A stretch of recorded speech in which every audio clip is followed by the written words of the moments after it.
말씀을 깨닫는 복된 시간 되기를 간절히 바랍니다. 오늘 말씀 창세기 43장 18절에서 34절까지의 말씀입니다. 오늘 말씀에서는 요셉과 그의 형제들이 만나는 내용을 보여주고 있습니다. 어떤 관계입니까? 요셉에 있어서는 평생의 한스러운 그런 원수 같은 그런 존재이지요.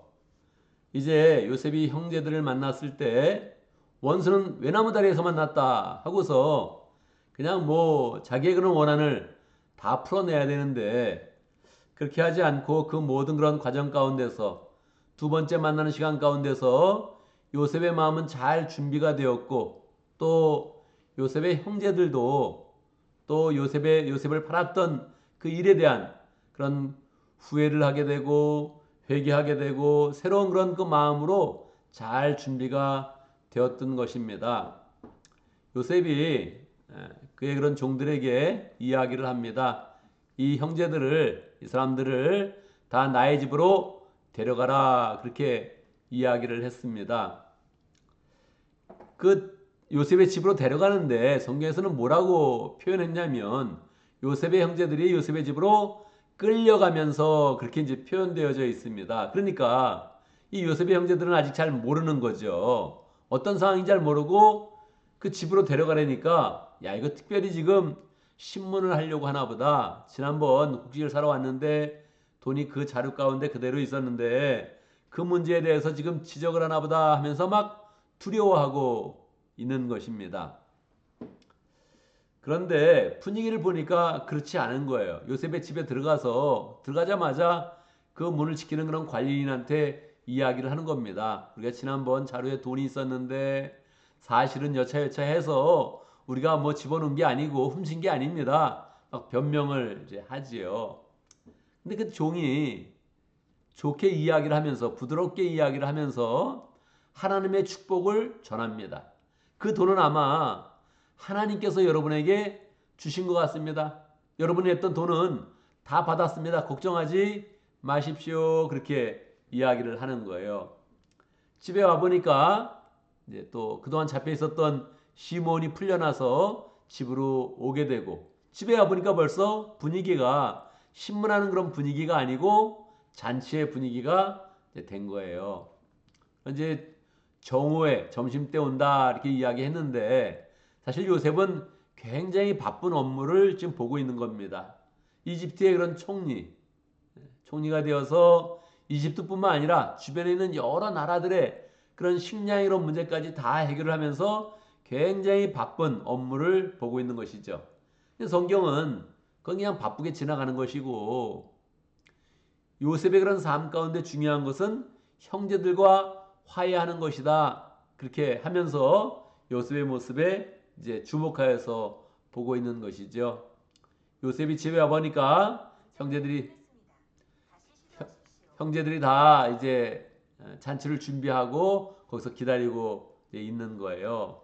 누가 제일 눈에 들어왔겠습니까? 베냐민이 제일 눈에 들어왔죠. 베냐민을 보자마자 너무 반갑고 또 표현할 때 이 세번역에서는 내 아들아 그런 표현을 했습니다. 좀 어리니까 이 아들 같은 그런 그 마음을 이제 막 아들로 보는 것 같은 그런 그 마음을 표현하면서 주체하지 못하는 사랑을 나타내는 거죠. 베냐민을 만나고 아버지의 안부를 묻고 그리고 막 이야기를 하다가 요셉이 눈물이 나는 겁니다.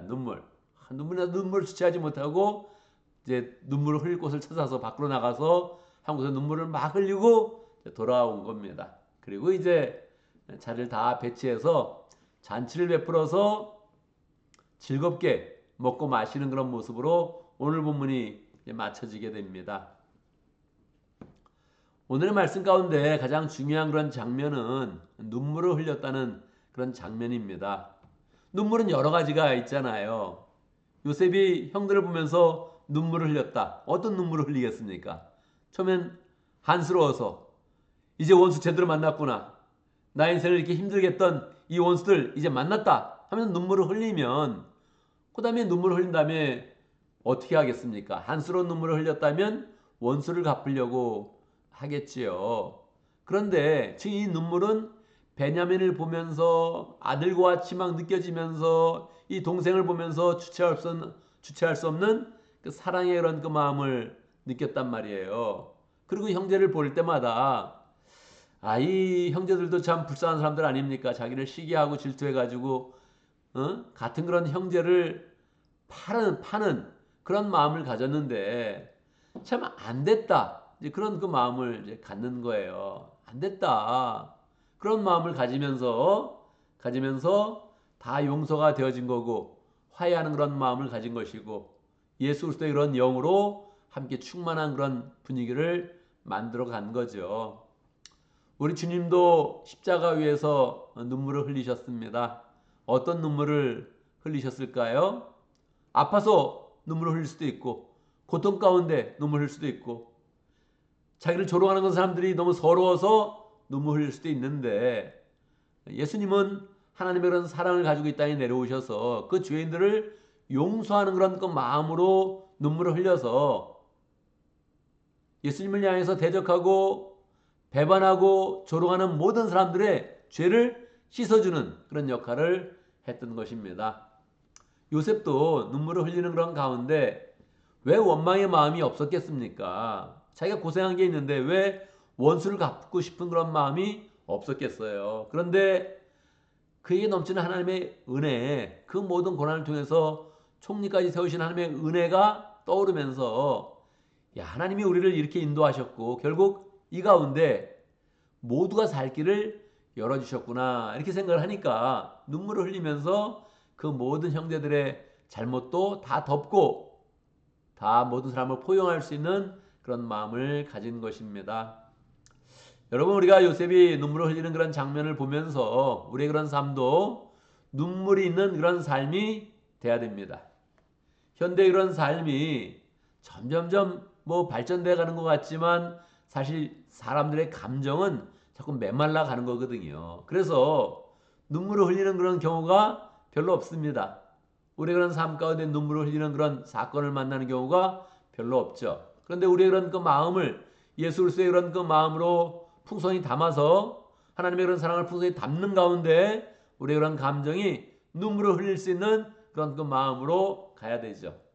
기도할 때도 간절히 기도하면서 또 하나님 앞에 눈물을 흘리는 그런 그 마음을 가져야 하고 목장에서도 이야기를 하는데 이야기를 들으면서 와 눈물 난다 이런 마음을 표현할 수 있으면 그 가운데 성령이 임하게 되는 것입니다. 목장의 그런 분위기가 완전히 달라지게 되는 거죠.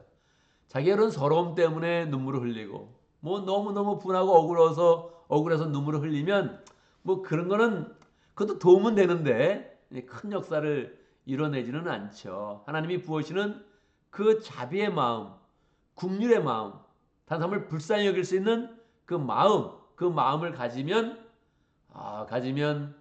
그러면 이제 다른 사람의 그런 그 마음도 감동을 하게 되고 함께 사랑을 풍성히 나누게 되고 그리고 또 모든 그런 관계가 회복되어서 하나님의 사랑을 잘 누릴 수가 있게 되는 것이지요. 정확히 한번 생각해 보시기 바랍니다. 개인의 그런 삶 가운데 내가 요즘 언제 눈물을 흘렸나 한번 생각해 보기 바랍니다. 그리고 무엇 때문에 눈물을 흘렸나 한번 생각해 보기 바랍니다. 대부분 그냥 억울해서 눈물을 흘릴 수 있고 감동받아서 눈물을 흘릴 수 있는데 무엇보다도 다른 사람을 향한 연민, 사랑, 하나님의 은혜 가운데 우리가 한 형제자매 되면서 하나님의 은혜를 생각하면서 흘릴 수 있는 그 눈물이 있으면 우리 그런 삶도 하나님 앞에서 계속 은혜 받는 삶, 축복받는 삶으로 나아갈 수 있고 우리가 만나는 모든 그런 사람들 다 함께 하나님의 풍성한 사랑 가운데서 한 형제자매 되어서 아름다운 공동체를 이루면서 우리 그런 삶을 더 든든히 할 수 있는 것입니다. 우리 그런 삶 가운데 늘 눈물 있는 그런 삶으로 다른 사람을 잘 품고 화해하고 용서하고 사랑이 풍성한 복된 삶이 되기를 간절히 바랍니다. 오늘도 말씀 가운데 기도 제목을 붙잡습니다. 우리 그런 삶 가운데 진정한 눈물, 사랑의 눈물, 긍휼의 눈물이 있는 복된 삶을 잘 살아갈 수 있도록 그래서 다른 사람과 화해하고 사랑을 풍성히 나누고 아름다운 공동체를 세워갈 수 있도록 그렇게 함께 기도합니다. 오늘 목장을 위해서 기도하는데 밍글라바 목장을 위해서 기도하겠습니다.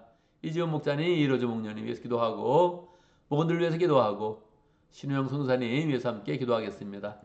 신우영 성사님, 사모님은 얼마 전 암수술을 받았는데 잘 회복이 되는 그런 가운데 미얀마로 다시 돌아갔다고 합니다. 다시 또 돌아가서 또 사역을 열심히 하고 있다고 합니다. 하나님께서 재발하지 않도록 인도해 주시고 그 모든 그런 사역 가운데 함께 해주시도록 기도하면 좋겠습니다.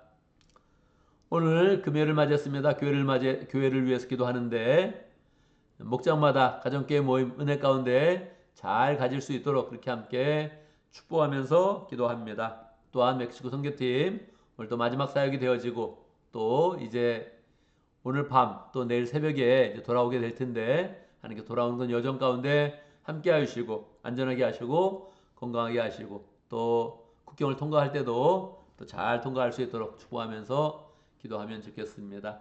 제가 먼저 기도하고 함께 기도하는 시간 갖도록 하겠습니다. 기도합니다.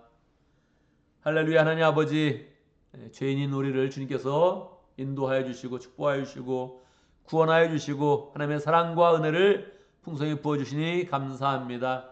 우리의 그런 삶 가운데 하나님의 은혜가 늘 넘칩니다. 하나님, 그 은혜를 우리가 늘 생각하는 그런 가운데 우리의 마음이 하나님의 사랑과 은혜로 충만할 수 있도록 인도하여 주시고 그 가운데 다른 형제 자매들을 볼 때마다 우리의 그런 그 마음 가운데 하나님의 긍휼과 자비의 마음이 풍성하게 하시고 우리를 향하여서 대적하거나 욕하거나 핍박하여도 우리의 그런 그 마음 가운데 하나님의 사랑으로 단삼을 잘 품을 수 있도록 인도하시고 엉클어졌던 관계, 미워하는 그런 관계, 틀어진 모든 그런 관계들이 하나님의 은혜 가운데 잘 회복될 수 있도록 하나님 역사하여 주옵소서. 은혜 받은 자로 다른 사람들을 잘 품으며 도리어 우리가 먼저 눈물을 흘릴 수 있는 복된 사람 될 수 있도록 인도하여 주옵소서. 하나님, 우리 가운데 목장을 허락하시면 감사합니다. 목장 가운데 늘 눈물이 있게 하시고 눈물 가운데 눈물을 흘려주면서 서로의 그런 그 마음을 경청하고 공감하고 사랑하는 복된 관계 될 수 있도록 역사해 주옵소서. 밍글라바 목장의 이지훈 목자님, 이로즈 목녀님 축복해 주시고 열심히 목장을 세울 때마다 그리스도의 그런 사랑과 은혜가 풍성히 나타날 수 있도록 역사하시고 모두들 모일 때마다 행복한 목장 잘 세워갈 수 있도록 인도하시고 신앙으로 잘 변해가며 주님의 제자로 세워져갈 수 있도록 역사하여 주옵소서. 신우영 선교사님, 하나님 가정 가운데 큰 어려움이 있었는데 하나님의 은혜를 받고 수술 잘 마치고 다시 또 사역지로 돌아갔습니다. 축복해 주옵소서. 건강하게 하시고 건강으로 열정으로 사역할 때마다 아름다운 열매가 풍성하도록 인도하여 주옵소서. 하나님, 오늘 금요일을 맞이했습니다. 목장마다 가정교회 모임을 가질 것인데 축복하여 주시고 하나님, 그 목장 안에서 성령의 역사하심을 경험할 수 있도록 인도하시고 서로 세워주는 그런 가운데 풍성히 사랑하고 그리스도의 그런 사랑, 천국의 사랑을 풍성히 나눌 수 있도록 역사하여 주옵소서. 하나님, 멕시코 선교팀 오늘 마지막 사역을 하고 이제 또 모든 그런 과정을 마치고 미국으로 돌아오게 됩니다. 돌아오는 여정 함께 하시고 건강하게 하시고 화목하게 하시고 풍성하게 하시고 하나님의 은혜로 충만한 발걸음 될 수 있도록 역사하여 주옵소서. 하나님, 우리가 또 목장을 갖기 전에 해야 되는 일들 많이 있습니다. 잘 감당할 수 있도록 역사하시고 우리가 맡은 그런 임무는 누가 임무를 맡기든 잘 감당하고 형통하고 우리가 손대는 것이면 하나님의 은혜와 능력과 축복이 가득하도록 역사하여 주옵소서. 예수님의 이름으로 기도드리옵나이다. 아멘.